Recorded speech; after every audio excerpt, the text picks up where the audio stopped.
চোদ্দই অক্টোবর আমরা সারা ভারতবর্ষের ন্যায় এখানেও আমরা প্রতিরোধ দিবস পালন করতেছি। সেই উপলক্ষে আমরা আজকে এখানে বিক্ষোভ ধর্নার আয়োজন করছি।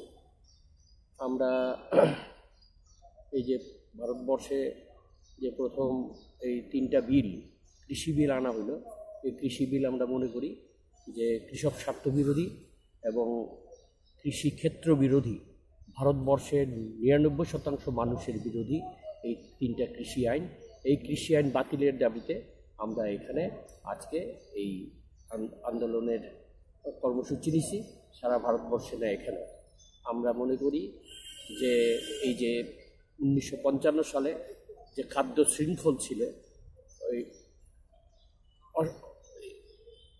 এই আপনার খাদ্য শৃঙ্খলের মধ্য দিয়ে আমরা জিনিসপত্রের কম দাম পাইতাম, জিনিসপত্র নিত্য প্রয়োজনীয় দ্রব্য কম দামে পাইতাম। এই যে নিত্য প্রয়োজনীয় দ্রব্যের যে একটা আইন ছিল 1955 সালে, এটা বাদ দিয়া এখন নিত্য প্রয়োজনীয় দ্রব্য সারা ভারতবর্ষে নিত্য প্রয়োজনীয় দ্রব্যের যে আগে কিন্তু কৃষকরা বিক্রি করত সরকারের কাছে, সরকার ন্যায্য মূল্যে নিত। এখন আর এটা হবে না।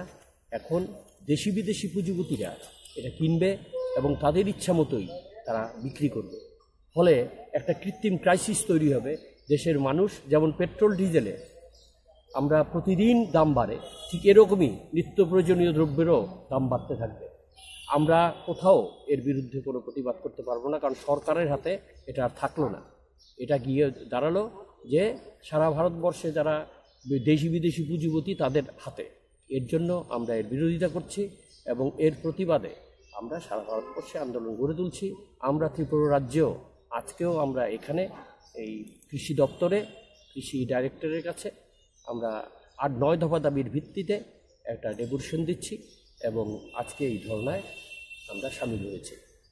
আমরা মনে করি ত্রিপুরা রাজ্যের বেশিরভাগ মানুষ, কৃষক, শ্রমিক, সাধারণ মানুষ যারা ঐক্যবদ্ধ হয়ে এই যে 3টা কালা কানুন এনেছে এর বিরুদ্ধে একটা ঐক্যবদ্ধ দীর্ঘস্থায়ী আন্দোলন গড়ে তোলে।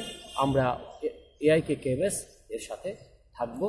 আমরা এই আন্দোলনে নেতৃত্বে আপনাদের সামনে থেকে আন্দোলন সংগঠিত করব। আমার নাম সুব্রত চক্রবর্তী, আমি AIKKMS এর আহ্বায়ক।